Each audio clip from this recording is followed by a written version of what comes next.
Silakan subscribe Cerita Cinta YouTube channel. Terima kasih. Pagi yang cerah secara hati Kavi, beda sekali dengan sang kakak.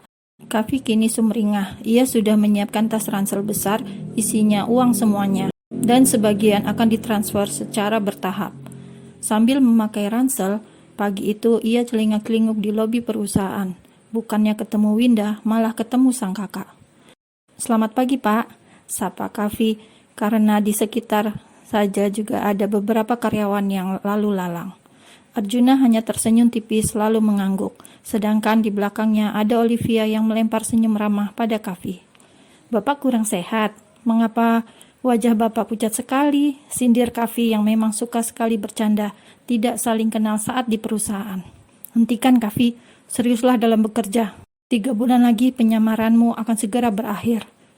Ya ampun, Bu Olive, tolong perhatikan makanan Pak Arjun. Saya rasa akhir-akhir ini dia semakin tirus, ucap Kavi dengan nada meledek. Tapi Arjun yang dari kemarin bete dengan Olive hanya memasang muka kaku bak kanebo kepanasan di bawah sinar matahari. Malas menanggapi sang adik yang ia rasa sangat rese, Arjuna lantas melangkah kembali, melewati Kavi yang sepertinya iseng menguji tensinya. Di belakang Arjun, Olive yang sudah masuk kerja kembali, ia pun kembali bersikap secara profesional. Ia mengangguk pada Kavi dan mengekori Arjuna yang melangkah gusar. Di balik pilar besar, Winda memperhatikan Kavi yang kelihatan akrab dengan Arjuna. Kemarin menjilat Bu Venita, sekarang Pak Arjuna, pria yang mengerikan. Gumam Winda yang selalu salah paham pada Kavi. Sambil menunggu Kavi jauh, Winda pun bersembunyi. Sayang, teman kerjanya datang dan teriak memanggil dirinya. Alhasil, Kavi pun berbalik dan menatap ke arah mereka. Tap, tap, tap, sudah datang. Kavi berjalan cepat dan berhenti di depan Winda. Jawab Winda jutek. Kavi kemudian mengedipkan sebelah matanya pada rekan kerja Winda, membuat temannya itu pergi meninggalkan mereka berdua saja. Ikut denganku, ajak Kavi. Winda jelas menolak. Maaf Kavi, aku harus mengerjakan laporanku yang kemarin. Maaf banget. Wind, teriak Kavi saat melihat Winda langsung pergi. Membuat beberapa petugas security dan karyawan yang lalu lalang langsung menatap Kavi dan Winda secara bergantian. Jangan pacaran atau ribut di kantor, celetuk security yang berbaju hitam-hitam dan rapi tersebut. Maaf Pak, kami nggak pacaran, sela Winda spontan. Tidak mau Winda banyak bicara, akhirnya Kavi langsung saja menarik lengan wanita itu dan menyepi ke tangga darurat. Lepasin, diamlah. Kavi kemudian menutup pintu tangga darurat, melepaskan ransel yang ia pakai sebelumnya. Ini, buk. Ransel itu langsung jatuh ke lantai, mungkin karena cukup berat. Ini hanya sebagian, aku tidak tahu nomor rekeningmu, sisanya aku TF. Apa ini? Buka. Dengan wajah malas, Winda membuka tali ransel secara asal. Samar-samar ia mencium bau cuan. Matanya yang jeli bahkan bisa melihat dengan jelas, padahal uang itu masih di dalam. Penasaran, Winda pun memasukkan satu tangannya, lalu mengeluarkan gebokan uang warna merah muda. Ngerampok dari mana kamu dalam semalam? Buk! Winda langsung melempar uang itu ke dalam ransel yang masih terbuka tersebut. Ini uang palsu kan? Tuduh Winda yang tidak percaya dengan Kavi. Kavi langsung mengusap wajahnya dengan kasar. Jangan banyak protes, ambil ini. Mana rekeningmu? Aku transfer sekarang. Winda menggeleng pelan. Ia masih kaget, masih terkejut. Tiba-tiba seseorang datang dan langsung memberikan dia uang. Kamu serius? Barulah Winda percaya ketika ia yakin itu semua uang asli. Dan lagi, Kavi terlihat tidak bercanda. Pria itu membuktikan ucapannya yang kemarin, bukan sekedar omong kosong. Ditambah ia memang ingin pindah kontrakan. Tidak enak menatap kesedihan keluarga Lukman karena ibunya. Dan sepertinya ini juga cukup untuk membiayai pengobatan sang ibu. Setidaknya dengan uang itu, Winda bisa keluar dari semua masalah yang membebani pundaknya. Pakai aja. Tidak ada makan siang gratis di dunia ini. Aku tidak punya jaminan. Bagaimana bisa kau meminjamkan aku uang sebanyak ini? Kavi terdiam, kemudian menatap Winda dari atas sampai ke bawah.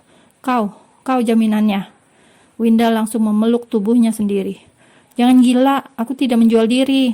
Sergah Winda yang tidak suka cara Kavi menatapnya dari ujung rambut sampai kaki. Ya sudah, kembalikan semampumu, ucap Kavi santai. Mana bisa begitu? Jelas Winda menolak. Ini pinjaman yang aneh. Lalu bagaimana? Terserah kau saja. Kau tinggal di mana? Dahi Kavi langsung mengkerut. Bukannya Winda sudah tahu alamatnya. Kenapa memangnya? Setelah bekerja di kantor, aku akan bekerja di rumahmu. Gajiku akan aku berikan padamu tiap bulan. Ditambah aku akan bekerja membersihkan apapun di rumahmu. Apa saja agar hutangku lunas. Tanpa diketahui Winda, sudut bibir Kavi terangkat naik sedikit. Boleh juga. Kavi yang memang suka menguji adrenalin, ia pun merasa tertantang dengan ide Winda tersebut.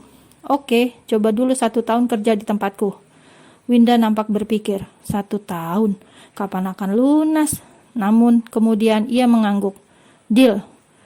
2 orang itu saling salaman. Karena sudah deal dan tidak ada yang perlu dibahas, keduanya keluar pintu darurat bergantian. Sepanjang hari Winda bekerja tidak tenang. Sampai ke kamar mandi saja ia tunda. Takut uangnya yang 1 ransel itu raib. Itu adalah alat untuk menyelamatkan ibunya dan dirinya dari rasa bersalah yang mendalam atas hilangnya nyawa Pak Lukman. Sampai senja tiba, dia buru-buru pergi paling awal. Winda dengan ransel tersebut bergegas naik taksi menuju rumahnya. Kediaman Pak Lukman. Kamu pikir suami saya bisa ditukar dengan uang? Teriak istri dari almarhum Pak Lukman tersebut. Ia masih sangat marah jika berbicara dengan Winda. Bawa uang itu pergi, kami tidak butuh. Sentaknya lagi. Keributan kembali terjadi. Kali ini kemarahan tidak hanya dari pihak keluarga, tapi semua warga pun sepertinya kesal pada sikap Winda selama ini. Lebih baik tinggalkan tempat ini. Kami tidak mau berdekatan dengan manusia-manusia pembawa sial. Celetuk salah satu warga yang datang karena terdengar keributan di kediaman almarhum. Baik, saya akan meninggalkan tempat ini. Sekali lagi maafkan kesalahan dan kecerobohan saya. Wajah Winda terlihat sangat berat, tapi ini memang lebih baik. Sepertinya ia juga tidak akan sanggup tinggal di lingkungan tersebut untuk kedepannya. Lebih baik pindah, apalagi ibunya juga sudah dipindah ke tempat yang seharusnya. Suka atau tidak, sepertinya ini yang terbaik. Bawa benda itu, ujar istri Pak Lukman yang tidak mau melihat ransel berisi uang tersebut. Ia tidak mau uang, hanya ingin suaminya kembali. Winda sendiri menebalkan telinganya, pura-pura tidak dengar. Ada makian, hinaan, dan kemarahan. Ia terima meskipun berat. Memilih pergi, kembali ke rumahnya dan hanya membawa barang-barang yang penting saja. 1 tas besar serta selempang kecil. Sedangkan ransel berisi beberapa ratus juta ia tinggalkan di rumah almarhum Pak Lukman. Ia keluar kontrakan seperti orang yang terusir. Setelah membayar sewa dan menitipkan barang-barangnya pada si pemilik kontrakan. Besok atau lusa saya akan kembali untuk mengambil barang saya yang ada di sini, Bu. Maafkan jika selama ini saya banyak salah. Pemilik kontrakan hanya menepuk pundak Winda. Ia merasa prihatin, tapi tidak bisa membantu apa-apa. Jaga diri baik-baik, Mbak Winda, ucap pemilik rumah. Winda mencoba tersenyum meski batinnya menangis. Sudah malam, tidak tahu mau kemana. Saat berjalan seorang diri tidak tentu arah, karena tidak punya tempat tujuan, Winda pun hanya menatap kendaraan yang lalu lalang di sekitarnya. Ia melamun, menatap kosong pada macam-macam kendaraan yang lewat. Sesaat kemudian, tiba-tiba ponselnya berdering. Pesan M-Banking kembali masuk dalam ponselnya. Ia tersenyum getir. Kemudian memasukkan ponsel ke dalam tas selempang yang ia pakai. Tret. Ponselnya kembali nyala, tapi bukan pesan yang masuk, tapi panggilan telepon. Apa sudah masuk uangnya? Tanya suara yang tidak asing lagi di telinga Winda. Iya, sudah, terima kasih. Brem, reng, tintin. Terdengar suara klakson bersautan dan suara bising yang cukup ramai. Kau di mana? Masih di luar? Ini sudah malam. Hanya karena dia meminjamkan aku uang, bukan berarti dia bisa mengaturku, gerutu Winda yang kepalanya pusing karena harus memikirkan tinggal di mana malam ini. Matanya tiba-tiba tertuju pada hotel di seberang. Sudah ya, nanti aku telepon. Aku di jalan. Halo, tunggu, Win. Winda menyeberang jalan sambil menempelkan ponselnya di telinga. Nanti aku hubungin lagi. Baru akan mematikan ponselnya, tiba-tiba sebuah cahaya menyorot matanya, membuat Winda silau dan prak. Winda, suara apa itu Winda? Tut.